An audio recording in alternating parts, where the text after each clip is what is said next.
You just get that shirt made? Man, my plug dropped it off. You know what I'm saying? So I just wanted to shout out to my dog. Yeah. Where to go with that? It's fitting. You're wearing it too. Now, see, I beat him to the punch. See, you know what I'm saying? See, he didn't want to, give up his plug, so somebody dropped it off. You know what I'm saying? And I figured I could get some just as much as exposure for the T-shirts with Coach Rivera as if I was wearing the one too. You know what I'm saying? So he say I got the hat plug and he got the shirt plug, but I think I just got a shirt plug too. So. Think of your North impression. Huh? What does North think of your North impression? He loves it. He loves it. Well, he's getting a lot of pub about it. Miss Nancy likes it. So I think that's all that matters.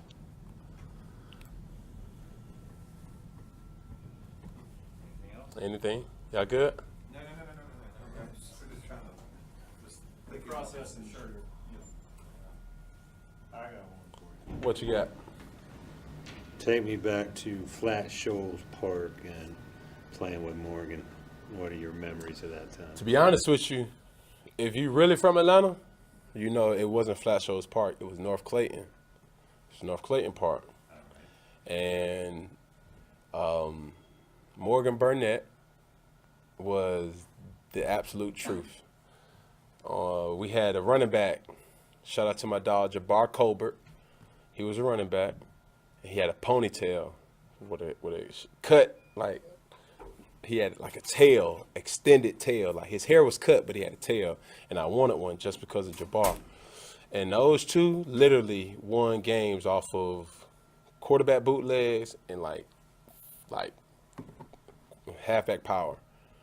And we probably had the best defense. I remember one time, our team was so dominant that we cried like the 5th, 6th game of the year when the team scored on us. That's how dominant we were. And for us, our coaches coached perfection. And whatever position you played starting up, it was a highly likely chance you was going to play that position all the way through unless you went and played somewhere else. And I was playing linebacker and running back, predominantly linebacker, and Morgan was the quarterback. Yeah, I didn't start playing quarterback until actually Morgan went and played middle school because we was in 2 different counties. In Clayton County, you could play, they had middle school ball. Well, in Fulton County, they didn't. I don't think they still got it either. Yeah, what's the best block you've ever thrown? Best block? It'd have to be junior college. It wasn't even a block. It was a onside kick. We was playing Northeast Oklahoma. And it was like an onside kick, and I was on the hands team for obvious reasons, having good hands.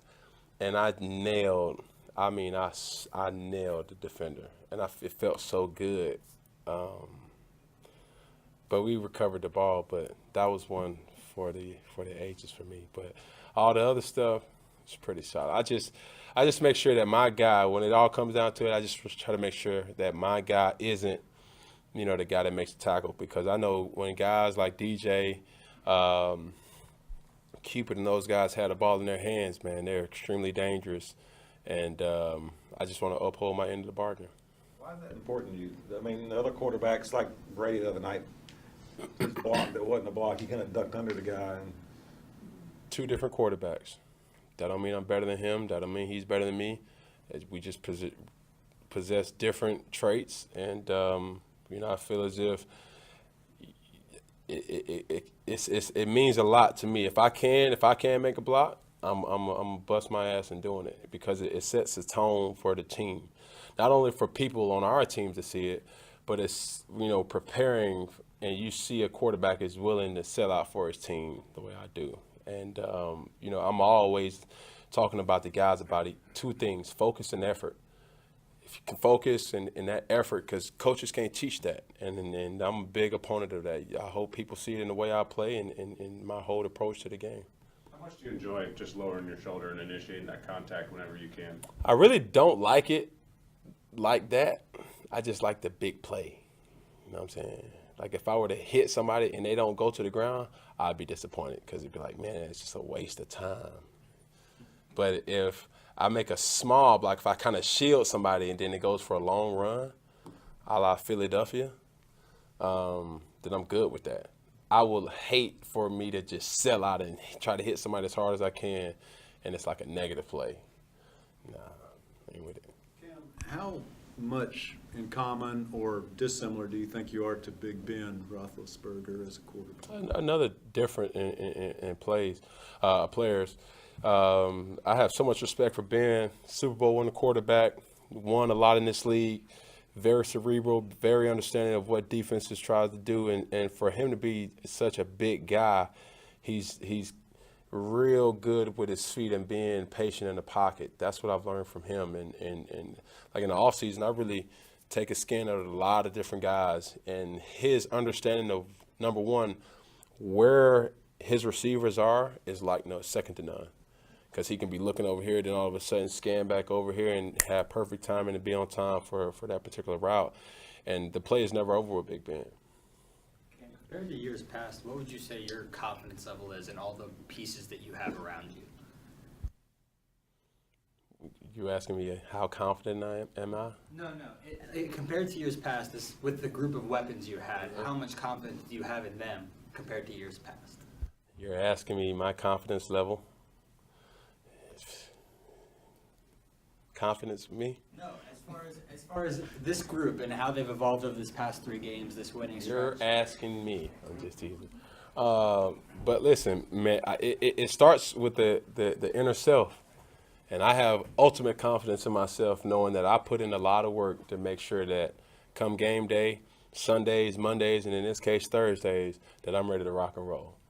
And when your peers or your teammates looking at you as, one of the leaders on this team, that confidence is contagious. So obviously when those guys are feeling themselves or they're feeling like, I'm good, then I look at their eyes and I see, well, we're going to be all right today. You know what I'm saying? But confidence in itself has to start, internal for yourself, and then everything else will take care of itself. Talked about kind of the work you put in. We know how you take care of your body. How does an abbreviated week affect that and challenge you to kind of? You crunch a lot of days together. So your Monday workout is now your Wednesday workout. So what you usually do on Wednesday, you do on Monday. What you usually do on Thursday, you do today. What you do on Fridays, you do tomorrow. And you just stay on rhythm. Hard, especially for a quarterback on a quick bounce back week? No, not really. Taking into consideration the previous game, I really didn't take a lot of hits or shots like that. But all in all, I feel good. Cam, you and Antonio Brown seem to kind of just hit it off. What is it about the two of you that just get along so well? And have you guys always been close, or when did you kind of first start becoming? No, to be honest with you, I just reached out to him and a couple other players this past off season, and I'm always kind of trying to find different wrinkles to implement in my own game. Just like I said, watching Big Ben is something that a lot of people probably didn't know, but I do. But I just reached out to him and a couple other players and told them, like, I want to come work out with you. I want to document it, sit on the documentations, and just when we look back a couple years from now, we're going to see, like, this is why this person is how he is. Like, look at the way he prepares. And for the first time this year, people are kind of getting a sense of why I am the way I am, because the urge to post so much on social media, but it's been like that. And when I reached out to AB, I told him, I was like, man, I'm a fan, like for so many different other players, And he was the one that, you know, was available. And I told him, look, I'm coming to you. You know what I'm saying? You ain't got to worry about getting my own hotel or whatever. I just really want to see how can I implement certain things that you do, and also, you know, just kind of sit back and be in awe. And I was, you know, for a guy like him, he's got so many different reasons to say, all right, you know, I am who I am, and, you know, I've been dominating this league for multiple years, the top leading receiver in receptions and yards as well as touchdowns, but he still goes as hard as, you know, he's had something to prove out of college, you know what I'm saying, as a late round pick. But, you know, for him, I got even more respect for him, you know, spending those couple of days with him and his family and, you know, seeing how he work and grind. Cam, Cap said yesterday that playing in those Thursday night games kind of gives him a extra something because, you know, he likes the spotlight and just kind of have those big spotlight, you know, on the game. Does playing in those Thursday night games add a little extra something for you? No, not really. It's another game. I know this Thursday night is kind of a anticipated one because it's two really good teams that's playing, and no disrespect to any other teams, but you know, it is what it is. I just feel like, you know, this game's going to come down to execution. It's going to be a hostile environment. We understand that, and we know that just like they're going to get our best shot, we're going to give them our best shot as well. You mentioned reaching out to AB and looking for new wrinkles and everything. How satisfied were you with what you guys got out of each other? I can't speak for him, but he's literally like a nocturnal beast. You know what I'm saying? I thought I was bad. No, the reason I say that is, you know, we had late workouts. I'm talking about like 10 p.m.-ish. And it was like our second or third one of the day. You know what I'm saying? Whenever he feels the urge to work, he works. And I respect it. If he can get some lights on the field, he got a quarterback to throw on the ball, he's trying to work. And he's one of those guys. We had a situation where it ended up being like after the second or third day, people started catching on. So certain players or people started wanting to work out with us. And he looks down on people just as any competitor would if your working out mentality isn't up to his standards. You know what I'm saying? And that's just me sitting back. You know, I don't report to him. He don't report to me. It's just something that I'm just a fly on the wall and I'm just observing, you know, from the music that you listen to, the drinks that you drink, you know, are you a water drinker, Gatorade drinker, muscle, whatever, you know what I'm saying, with everything. And he just refused to kind of, you know, have people around that's not going to push him. And that's something that you got to respect about him because he sets the tone. And from what I've seen now, it's like, shit, let me pick my stuff up. You know what I'm saying? Because I know I don't want to waste nobody's time. I damn sure don't want to waste my time. I'm sorry man, don't show this to my mom, please. But for him, you know, it's a wonder why he is who he is. You know, his mentality is different. His work ethic is supreme and superior, and it shows on Sundays.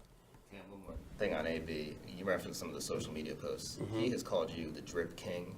And a lot of times in some of your posts, he's put that you're, you know, the goat emoji with the drip emoji. Mm-hmm. What does it mean to you to have his support in that area of your? Let me tell you this, and it came up a question, just an internal conversation that I had after the game. People don't realize football players have just as much style as other sport players. We don't look down on them. We don't look up to them. You know, we are fans of them, but they have more opportunity. And a person may look at like, well, why can't I always wear a shirt?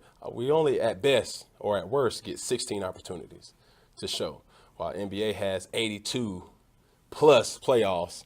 So, you know, and we're masked athletes too. So anytime you get an opportunity to kind of show what you can kind of do, you know, you want to put extra emphasis on it. I'm not saying going out and wearing an orange suit that favors Lloyd from Dumb and Dumber, but if you can pull it off, you better pull it off, you know what I mean? But for him and a lot of other guys in this league, man, I just know it's a lot of people that's applying pressure for the sauce god in the NFL, you know what I'm saying? I'm just happy to be in the contentions. I got a number of players that I can just rip off and just show my homage to and pay homage to them, and we all are fans of each other. You know what I'm saying? I know on Sundays we try to rip each other's heads off and, you know, show this macho side of us, but it's kind of cool to, you know, have other people's respect, because I sure have so much respect for other players in this league. For some of the earlier guys that you had a lot of respect for from a fashion or style standpoint? I mean, it just happens, you know. Coming into this league, you have so many just unknowing questions for how do people, you know, get ready? What days do they get ready? How do they pick their clothes? Who goes shopping for them? And, you know, for a couple of years, you know, as now, especially with social media so permanent in this society, you know, you can look online and just, you know, like everything that you like from different players in the league that you may know, may not know, may know of, may not know of, other sports, and either entertainers or